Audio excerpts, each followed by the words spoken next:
What's up, everybody? My name is Parasite. Welcome back to Rebuilding Nebraska. Today's going to be something a little bit different.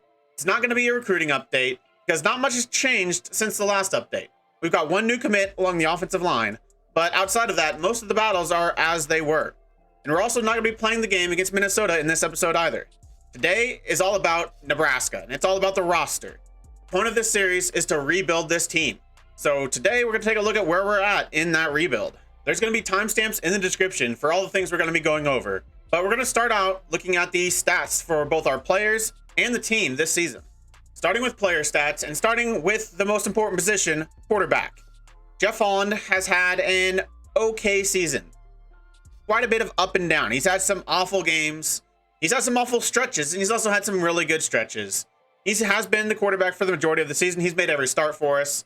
He was benched once for Sam Green, but Sam Green was awful, so we've gone back to Jeff Holland, and I expect him to start the rest of the season. If we look at Jeff Holland's stats compared to last year, he's got a better quarterback rating this year, but almost everything else is a regression.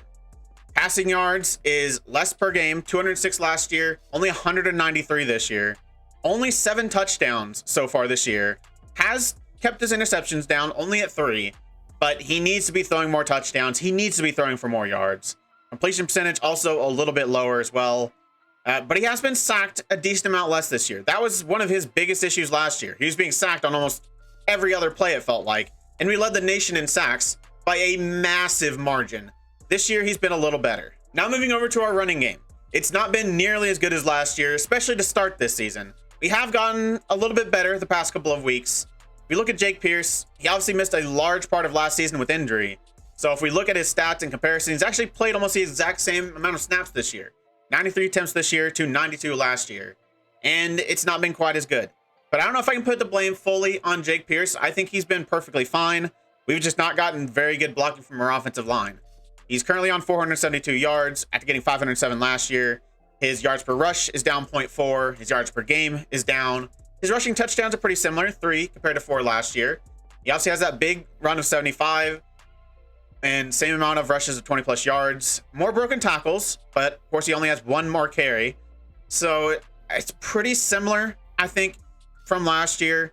I think the big change is the offensive line hasn't been as good, but maybe not kind of regression I was hoping for, but he's not had a bad season. Now, if we look at Jeff Holland in the rushing game, he's not gotten nearly as many opportunities this year. We used him a lot in terms of read options and triple options last year.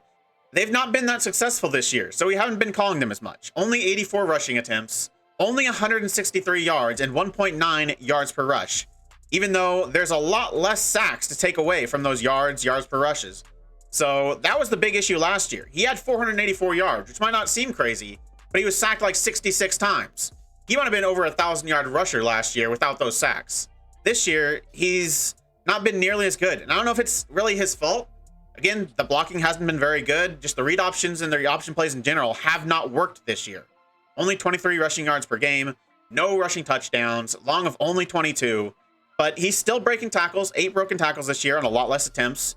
And he's still got some big ones as well, 4 rushes over 20 yards. But the player whose usage has really dropped off a cliff is Ramir Johnson, the backup running back. Obviously, last year, a lot of those snaps were with Jake Pierce injured. But this year, he hasn't been used a lot. Mostly because our running game hasn't been working, but also because he hasn't been good either. 17 rushing attempts, only 3.2 yards per carry. We haven't run nearly as many 2 running back sets just because running the ball wasn't working, and we're not really using the flex bone anymore. So Ramir Johnson isn't seeing the field much, and when he does, he's not giving me any reason to keep him out there. So when it comes to our running game for the rest of this season, obviously the last 2 weeks have been better, and hopefully we can build on that. And I think now that the running game's working a little bit better, I might go back to some more read options and triple options because I want to get Jeff Holland involved in the running game. That is what he does best. He's not an elite passer, but at quarterback, he's one of the best runners in the nation. Now moving over to the receiving game, it's mostly been a one-man show, but Brian Donaldson has stepped up the past couple of weeks. But it's the Rodney Jennings show. He has been the guy this year. He has been the guy that Jeff Holland always looks for to convert first downs, and he's done that very well. He hasn't gotten in the end zone this year, but his production has been better. Only 31 receptions so far, 468 yards, but his yards per reception is up pretty significantly, 15.1. His yards per game is up by over 15 yards a game. Our passing offense hasn't been as good this year, but Rodney Jennings has been even better. Just shows the kind of quality he has. But I have been a little disappointed in our top receiver, Brian Donaldson. Last year, he gets 614 yards as a true freshman, but a lot of that came in the first half of the season. In the second half, he didn't really do much of anything. And to start this season, he didn't really do much of anything. But the past couple of weeks, he's had some good games, and hopefully he can build on that. Only 23 receptions this year, 283 yards. His yards per reception is up, but his yards per game is down, and he's not gotten in the end zone. I was hoping he'd have a breakout year this year. It still can happen, but not quite as good of a season as I would have hoped. But he hasn't been the biggest disappointment in this receiving game. That's been Will Nixon. He's stepped into a starting role this year. Last year, he was our starting slot corner, but he didn't ever play in 2 receiver sets. This year, he's playing almost every single snap for us. Out wide in 2 receiver sets, in the slot in 3 receiver sets, and he's not doing anything. He's been much worse than he was last year, even though he's been featured more.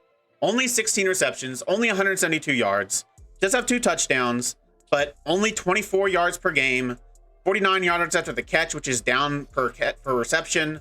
Same amount of drop passes, even though he's got a lot less catches. 16 compared to 46, and he has the same amount of drop passes. I thought Will Nixon would be our reliable guy at the receiver position. It's turned out to be Rodney Jennings at tight end, but there's been opportunities for Will Nixon to step up, and he hasn't done it. And then we've got redshirt freshman James Hill playing his first season. He is our number 3 receiver, so he only plays in 3 or 4 wide receiver sets, but he's actually been pretty impressive. He's been much better than Will Nixon, and he's been more of a deep threat this year than I expected.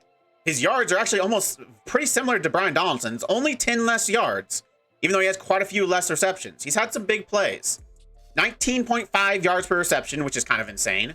3 touchdowns, 45 yards a game, 5.9 after the catch, 2 drop passes, which is more than almost everyone else. But he's also making a lot more plays than anyone else. So going forward, Will Nixon might just move back to just that slot role. In 2 receiver sets, I might put James Hill out there because he's been better. Now switching over to our defense, we are led in tackles by starting middle linebacker Nick Heinrich and Blake Harper. Blake was really good last year. He's only a true sophomore. As a true freshman, he put up 54 tackles, 4 tackles for loss. I think he's going to outdo both of those. He already has more tackles for loss, and I think he will get more tackles. But he hasn't done quite as much in the passing game. 7 deflections last year, none this year. He does have an interception, but I don't know if he's just being targeted less or if he's just not making as many plays. Blake Harper's probably been our best defensive player this year, but our second best has probably been our other safety, Miles Farmer. 3rd on the team from tackles, which is pretty impressive from a free safety position. Maybe it speaks kind of illy of our defensive line and linebackers, but I think he's done a pretty good job. 4 tackles for loss, which is not easy to do for a free safety. He had 3 all of last year. And in terms of passing him, I think he's been better too. He's got the same amount of interceptions, and he's got 1 less pass deflection, but he seems to always be in the right position, and he doesn't make many mistakes. Looking at the tackles for loss, it's led by Ty Robinson with 13, but 9 of those were sacks. I think our best run defender on the defensive line has actually been Antonio Gilmore. He has 11 tackles for loss, but only 3 of them are sacks. If we look at Robinson compared to last year, his numbers are pretty comparable. Tackles for loss, obviously only 4 that weren't sacks. That's not quite good enough for a guy that's 309 pounds, a defensive end. 9 sacks, it looks like he might reach the numbers he had last year, but 4 of the sacks were in the first game of the season, and 2 were last week. So he has 3 sacks for the rest of the season combined. And if he's not sacking the quarterback, he's not putting pressure on him either. So I don't think he's been good enough as a pass rusher this year. Definitely not lived up to my expectations. Antonio Gilmore also has not been great rushing the passer. Like I said, he's been a pretty good run defender, but only 3 sacks on the season. 6 last year. He might still reach those, but we really could use to have a elite blue chip pass rusher. And I don't think that's Antonio Gilmore. And I don't think we have really anyone else on the roster that matches that either. If you look at a defensive tackle, Tim Hart, I was hoping for a big jump this year in his sophomore season, but his numbers have been pretty comparable to last year. 5 tackles for loss so far compared to 7 last year. He might outdo that number, but 3 sacks this year compared to 6 last year. I don't know if he can get more than 3 more for the rest of the season. So he might not be able to outdo his sack total from last year, which would have been nice because we need some pass rush. But the player that's probably disappointed the most is Ryan Brown. This is his first season as a starter, and I was hoping he could be our best pass rushing interior defensive lineman, and yet he's done absolutely nothing. He has 6 tackles, none for loss, but more importantly, he has no sacks. He just isn't getting to the quarterback, even though he has 84 power moves, 82 finesse moves, 86 strength, 75 acceleration. He should be better as a pass rusher. I also don't think we've been getting enough takeaways from our defense. Last year, we got quite a few interceptions. This year, so far, only 4. 2 for Miles Farmer, 1 for Blake Harper, and 1 from Joseph Monroe. our corners are yet to intercept the ball. I think our coverage for the most part has been a little bit better. I don't think we're being tested quite as much, but we're not making plays either. Finishing this up, looking at our special teams, starting with our kicker, Leon Young. This year, he's been perfect. Last year, he was also perfect. He has yet to miss a kick in terms of field goals or extra points in his entire college career, which is kind of insane. Like, I'm not taking these kicks either. This is all CPU, and yet he's still been perfect. Now taking a quick look at our return game, in terms of kick returns, we've just not really gotten any opportunities. Only 6 returns in the entire season, and no one else has returned one either. So it's just 6 that he's brought out of the end zone or fielded short of the end zone and looked to return. I don't know if that's a good thing or a bad thing. He's not been given the opportunities to break one, but it means we're getting pretty consistent field position. Finally, when it comes to punt returns, we've got a little bit more opportunities here. Xavier Betts has been our starting punt returner this year. He's returned 20 of them for over 200 yards. A 10 average is pretty solid for punt returns. I'm pretty happy with that. Now moving over to a quick look at our team stats. In terms of the offense, our total yards is among the worst in the entire nation. Bottom 10. Louisville, bottom at 2,200. We have 2,600 on the season. 2,200 offensive yards, which is still bottom half. Our passing yards, 1,431 is kind of middling, I would say. Average passing offense, maybe slightly above average. Slightly above average. But our running game has been one of the worst in the nation. Freaking Georgia have 2,100 rushing yards. We have 817. Not been doing good enough, and that's reflected in our points per game. Clemson are averaging 53. We're averaging 21, which once again is one of the worst in the entire nation. Looking at the sacks, we still lead the nation in sacks allowed, but it is still better than last year. I think we ended last year allowing almost 40 more sacks than any other team. This year, we're currently only 1 more than Hawaii or San Jose State. Our defense has been our strong point this season. That's what's kept us in these games and helped us get these wins. We have the 4th best defense in terms of total offensive yards allowed, with among the best in terms of pass defense, bottom, I'd say 12, 13, 1,007. And then our rush defense has been pretty good too. 3rd best in the entire nation. Points allowed 114, which again is towards the bottom 7 or 8. So our defense has done a pretty decent job. When it comes to sacks, we're up there as well. We don't have, any elite pass rushers, but as a team, we've got a decent amount of sacks with 20.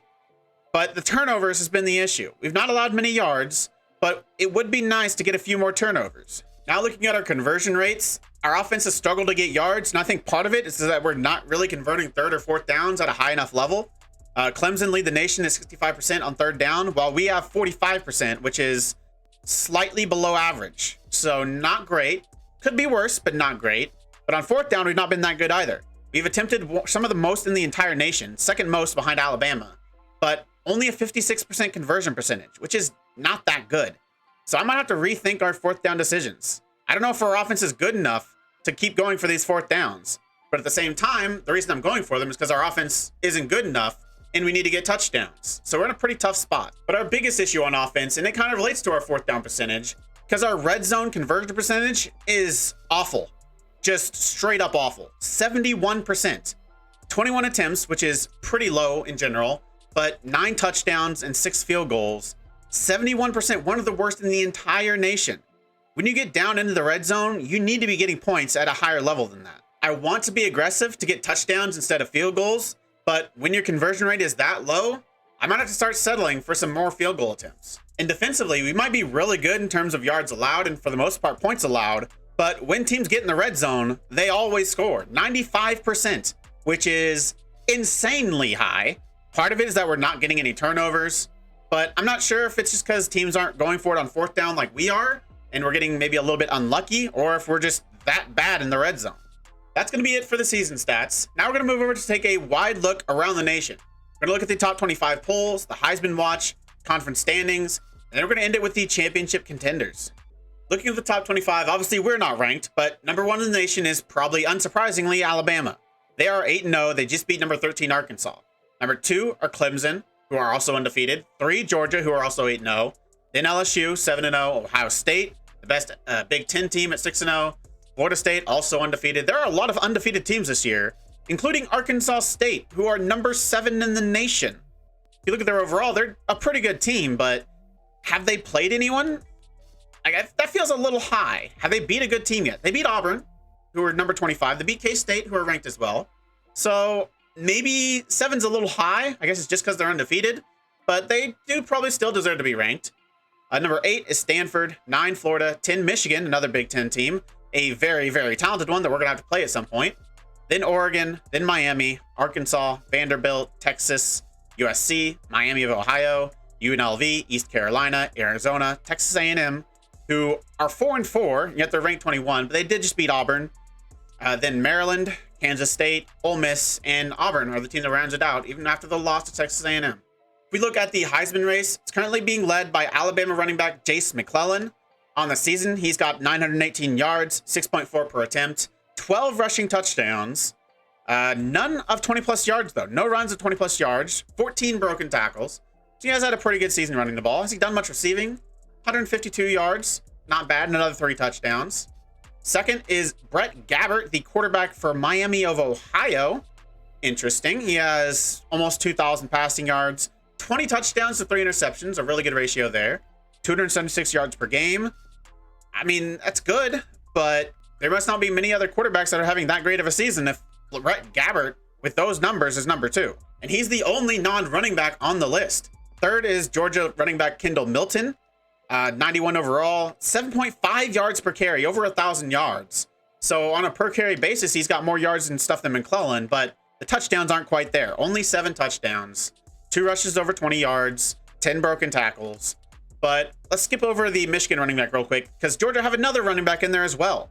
2 running backs in the Heisman race. Dyson Edwards has 5.9 yards per rush, 672 yards, but he has 12 rushing touchdowns in 114 attempts. He must be getting all the goal line carries, but he must be doing a pretty good job as well if he's getting 12 touchdowns. Then we're going to round out with a player that we're going to be taking on at some point. When we play Michigan, they've got Donovan Edwards, the running back, who's 4th in the Heisman list, 981 yards, 6.6 yards per rush, 10 touchdowns. So he's kind of right in between McClellan, who's got a lot of touchdowns, yards per rush of 6.4, and Milton, who's got 7.5 yards per rush, but only 7 touchdowns. Then in the middle, you've got Donovan Edwards, who's done a little bit of everything. Now taking a look at the Big Ten Conference standings. We are on the West side, and we are currently 3rd in the Big Ten West, behind Northwestern, who are top, and Illinois, who are 2nd, both with only 1 loss. We are 3rd with only 2 losses. Behind us, we've got Iowa, who are 4-2. They're 1-0 in the division, but 1-1 in the conference. Then Wisconsin, who are 5-3. Again, 1-1 in the division, 2-2 in the conference. And then Minnesota, who we're going to be taking on next, who have a 4-3 record, but they've not won a conference game yet. But the Big Ten East is where all the heavy hitters are. Obviously, it's led by Ohio State, who are one of the best teams in the entire nation. And then Michigan, who also one of the best teams in the entire nation, 99 overall team. Then Penn State, who humiliated us, but they do have a really good team. They're now 5-2, 2-1 in the conference, 1-0 in the division, 93 overall team. Michigan State, who we were able to beat, they are 2-4. Then Indiana, who are 2-5. And then team we just beat, Purdue, who are 2-5 and winless in the conference. In the games remaining, we've got Northwestern, we've got Iowa, we've got Wisconsin, and Minnesota. So if we're going to represent the Big Ten West and make it to the Big Ten Championship, we probably have to win at least 3 of those games, and one of them probably has to be the Northwestern game. Now we're taking a look at the championship contenders. This is what we're most interested in, as it tells us where we're at in this rebuild. It gives you a 4-year outlook of what you're looking like as a contender in college football, based on your roster and your recruiting. Number 1, obviously not really any surprise, Alabama. They're the best team in the nation. They expect them to be one of the best teams in the nation for the next 4 years. Georgia, kind of the same thing, really good the next 2 years. LSU, really good the next 2 years. Then they're predicting a pretty big drop-off. Still a top 30 team, but definitely not contending with the best of the best. Ohio State looks to be a dominant force for years to come. Florida, pretty good in there as well. 1 bad season supposedly in 2017, but still top 25. And then Michigan looked to be very strong. Miami, Clemson, Florida State, Stanford, good this year. They're expecting a pretty solid drop-off. Oregon looked to be really competitive. Texas, just consistently average, which that sounds about right. USC looked to have a good season in 2017. Texas A&M is supposed to be good next year. Oklahoma, kind of the same thing. They're bad this year. They expect them to get better. Arkansas State, yeah, they're really good this year. They have that 7 overall rating, but looks like that's not really the team they are. In 2018, they're expected to be number 73. So kind of a flash in the pan for Arkansas State. Then you got Arkansas, who are consistently mediocre. Ole Miss, kind of the same thing. Auburn, Washington looked to be a little bit better. Not that great this year, but looked to be a solid team in the coming seasons. And then you got us. Obviously this year, number 32, not bad, not great. Next year, they expect us to be in the top 25 and number 22. But then, we're expected to be one of the best teams in the nation. This is what you're looking for when you're looking to rebuild a team. In 2017, we're currently in 2015. In 2017, we're supposed to be the 4th best team in the nation. And then by 2018, we're expected to be the best. I think that speaks a lot to the recruiting we've done, because the team we took over was not talented, and it didn't have many talented young players either. So most of our good players that are going to lead us there are ones that we have recruited, especially ones recruited in the first season. Our sophomores that have been starters for their entire career and that have really led us to an improved couple of seasons. First off, obviously Jeff Holland. He's going to be here, hopefully, through 2017. Currently a sophomore, true sophomore. He can go pro as a junior. I think that is a definite possibility. But he could be one of the quarterbacks. It could be the quarterback that leads us to that number 4 ranking in 2017. But after that, we're expected to be even better. We're expected to be the number 1 team in the nation. And Jeff Holland is not going to be here for that. Unless we redshirt him, I guess. But that's not going to happen. And I guess the guy they're expecting to be our quarterback is not Sam Green. He's a junior. Not Harburg. He's a sophomore. It's Sean Washington. He was kind of a guy that wasn't really a guy we were going after when we started recruiting. It was just kind of an afterthought, but no one else wanted him. And, he's got a skill set that's different from the rest of our quarterbacks. And so I decided, it wasn't that much to be able to recruit him. Let's bring him in. And he's currently over 80 overall. He's being redshirted. And he's projected to be our starting quarterback when we're the best team in the nation. At running back, we've got another one of those sophomores, Jake Pierce. He's going to be here, hopefully, for all 4 years. I don't think he'd go pro as a junior. He doesn't really have the numbers or the overall. But outside of him, we've got Ramir Johnson, who's about to graduate, and some more older guys like Yant, who's a junior. Gabe Irvin, who's a sophomore. Doubt he'd be more than a backup. Obviously the same year as Pierce. But then we've got Clarence Little. Again, like Sean Washington, right now he's projected to be our starter in that 2018 season. I'm not sure. I think we can probably improve on him. He's not bad. 89 speed is nice to have. He's got good break tackle as well and elusiveness, both in the 80s. Trucking's not super high, but it's not the worst thing. Good bell carrier vision. Awareness is very low. But the one thing I'm worried about with Clarence Little is his burst. 79 acceleration, 82 agility. Without elite burst, it's hard to be an elite running back. And so, not quite sure what Clarence Little is going to be, but he's got plenty of time to develop. Wide receiver is probably a position with quite a bit of uncertainty. Once again, another one of those sophomores, Brian Donaldson, is expected to be our number 1 guy for the next 3 years. Again, probably not a player that's going to go pro as a junior. Behind him, we've got Betts, who's going to be graduating soon. James Hill is going to be the guy that's going to be here for the next 4 years. That will be here for that 2018 season and probably be our number 1 receiver. Behind him, though, we've got Alante Brown again as a junior. Sean Hardy, who's going to be probably the number 2 guy in his senior season, along with Donaldson. Or maybe 3, I guess, behind James Hill. And then we got guys like Chad Brown. He's kind of the only other guy we've got that's young. A freshman's being redshirted. He probably will be a part of the rotation a few years down the line. I don't know if he can be an elite part of it. He's got good speed and acceleration, but his receiving attributes aren't anything special. So he could definitely be a good depth piece, but wide receiver is definitely a position we need to look at recruiting pretty hard next year. At tight end, we've got another one of those sophomores in Rodney Jennings. He's a player that I think he has probably the best opportunity outside of maybe Jeff Holland to go pro as a junior, because he's just exceptional. One of the best tight ends in the nation. And so he could go pro, but hopefully he doesn't, because he's our number 1 target on offense. And again, he'll be here up till 2017 with that team that should be really competitive. Outside of that, though, we got some older players. Hickman, who's a senior. Carney, also a sophomore. But we are recruiting some tight ends this year as well. Along the offensive line, I think we should be really good for those 2 highly competitive years. We've got Mark Graham, Prochaska, and Miller, both kind of older players. But Mark Graham is the freshman this year. He'll be here for all 4 years, and he should be our left tackle of the future. Really balanced attributes, 79 overall as a redshirt freshman. Prochaska is still going to probably start next year unless he decides to go pro, but then it'll be all up to Mark Graham, and I think he'll be very good at that position. Left guard, we've got some older players in Piper and Lynn, who are both seniors. Tovsky is the best young left guard we've got, but I don't think he'll ever be anything more than a backup, because we have a couple good right guards that are young. We switch over to right guard. Newley is currently the starter as an 84 overall senior, but we've got Newsom, who's a redshirt freshman, and Kyle Wade, who's a true freshman. The hope was for Wade to start at right guard this year. Didn't do that great of a job, but long term, especially next year, I think he'll be our left guard. He's got really good pass blocking. Run blocking could be better, so I think he fits best as a left guard. while Newsome should be a very good right guard. 90 run blocking, 87 strength. He's got a mean streak, so he should be a really good run blocker. And I think our interior offensive line should be pretty good, because at center, we've also got a young player, another freshman, Tony Roberts. So those three guys, even four if you want to include Mark Graham, should form a pretty elite partnership. And we're still pretty good at right tackle as well, because we've got Jack Haley, who's a freshman being redshirted this year, 77 overall. We've got Corcoran, who's going to be a senior next year, might get another opportunity to be the starter, as Ben Hart has replaced him this year and been pretty good. But yeah, that's five really good young players that are going to be here and going to be a foundation for us for the future. Now moving over to our defense, pass rush is probably our biggest concern.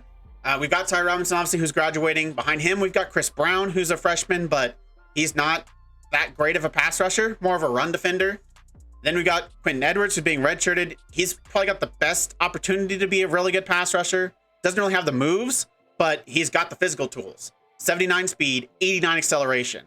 If he can figure out the moves, the finesse moves specifically, he could be a pretty elite speed rusher. But I don't know, it might take him a while, and we kind of need somebody like that sooner rather than later. So we might have to turn to some recruiting to try to find an elite blue chip pass rusher. That is what we really need. On the right hand side, we've got Antonio Gilmore, who's another one of those sophomores. But again, he's not ever, I don't think, going to be that elite pass rusher. He's a really good run defender that can do a little bit rushing the passer, but he'll be here for the next couple of years. And behind him, again, we don't have that much. Caleb Nolan is a redshirt freshman, but he's not that great of a pass rusher either. Got good acceleration, good speed. Finesse moves extremely low. With that, he's got okay power moves. Maybe he could be a decent speed to power guy, but I don't expect him to ever be a great pass rusher either. Looking at the interior, a little bit of uncertainty here as well. We've got, our two guys that we think should be long-term starters for us. Tim Hart, who's only a true sophomore, and Ryan Brown, who's only a redshirt freshman. Just not quite seeing the production I would like to see from them, but they still have a lot of room to grow. Hopefully they can be good going forward. If we look at the linebackers, this is a position we targeted in recruiting heavily last year, and I think it's really going to pay off, because I think we've got four really good linebackers that are going to be here for the next 4 years. On the left-hand side, we've got Joseph Monroe, who's been a starter this season, and I think he's been really good as a coverage guy, and I think long-term, he's going to be one of the best coverage linebackers in the nation, in my opinion. In the middle, we got Heineck, who's a senior, but behind him, Matt Lamb, 79 overall, good speed, good acceleration, awareness is low, but he's young, good tackling, really good tackling. I am a little worried about his block shedding of only 73. It's something you kind of need to be pretty high as a middle linebacker, but with that play rec and pursuit, I'm hopeful I can kind of make up for it. Coverage skills aren't amazing, but they're good enough. I think Matt Lamb could be really good. As a 79 overall freshman, he could be a pretty dominant middle linebacker if he does develop like I'd hope. But we've also got another guy there, and that is Marvin White. I don't know if he'll ever be a starter, because he's kind of the fourth guy in terms of freshman linebackers, but he is the perfect backup linebacker that can cover all three spots. He can do everything. His physical tools are solid, tackling not exceptional, maybe not the best middle linebacker, but he's got the pursuit. He's got decent block shedding, pretty good block shedding actually. Just can he make the tackle? With development, he should be fine there. But his play rec's solid, his coverage is solid, his pass rush moves are solid. He can do basically everything. But on the right-hand side, we've got a player that I'm very excited about. And that is Adam Taylor. He's being redshirted this year, but he's got a perfect skill set for the most part for what I want as a right outside linebacker. I would prefer he's a little bit quicker, but outside of that, he's got everything else. The tackling, play rec is low. That's definitely an issue, but really good block shed, really good pursuit, decent coverage skills, and really good pass rushing. He might be best as a middle linebacker with that block shed, the power, the coverage skills, but he is a very good run defender. I think he should be a very good run defender with that block shed and tackle. And that's what I'm looking for right outside linebacker, because they mostly only play in 4-3, maybe 4-2-5. So they don't need to be an elite coverage guy, but they're the guy that's going to be the blitzer from the linebacker position, and he's got all the stuff to be able to do that. At corner, we've got a pretty young group of guys, but we can still afford to bring in some more young talent. But it's led by another one of those sophomores, Gary Thompson. He is, without a doubt, our best cornerback. He's another player that could potentially go pro as a junior, but only 84 overall. Maybe not. I guess it depends on how he plays the rest of the season and going into next season. But he is going to be our cornerstone for the next 3 years. Behind him, we've got guys like Buford, who's another sophomore. He's been solid for us. Malik Williams, who's been our number 2, and I think he's been pretty good. Another one of those sophomores. Then we've got a freshman in Travis Williams. Lynham, who's a junior, is just always going to be a 5th guy. And then we've got BJ Cook, who's another young guy, the freshman, that could definitely be a part of this rotation. So we could use about another 1 or 2 guys, especially because we have so many sophomores. But you know, this could be a really good unit. Looking at the safeties, we got our 2 best, our Farmer and Polo Gates, both seniors. Then we've got Tim Holly's being redshirted this year, but he's probably never more than a second guy, maybe at both free safety and strong safety, because we've got 2 good strong safeties. Blake Harper is obviously going to be the starter for the next 3 years, as long as he stays as a junior. And then we've got Alex McMahon, who's a redshirt freshman. He's kind of the number 3 safety this year. Next year and for the foreseeable future, he's going to be our starting free safety. 95 speed. That is what I'm looking for from a free safety. He's got that range that I love. And finally, with our special teams, we got Leon Young, who again, just a sophomore, another one of those sophomore guys. So he'll be here for the next 3 years. And we got our kicker for the next 4 years as well, and Jod Robinson. Hopefully you don't need to use him too much. So that's going to be it for this rebuild update episode. If you liked it, let me know, and I'll do more of these in future seasons. If you don't, also let me know. At max, I'll only do 1 of these a season. I think it's important to take a look at where we're at. You know, the point of this series is to rebuild this team. So it's nice to know where we're at and bringing them back to being a championship contender. So I'll see you next episode, where we will be taking on Minnesota and looking to keep our winning streak alive. If you made it this far, why don't you like the video, subscribe, and click the bell. The links to all my socials and my Twitch are in the description. I really appreciate all your support. Thank you all for joining me, and I'll see you next time.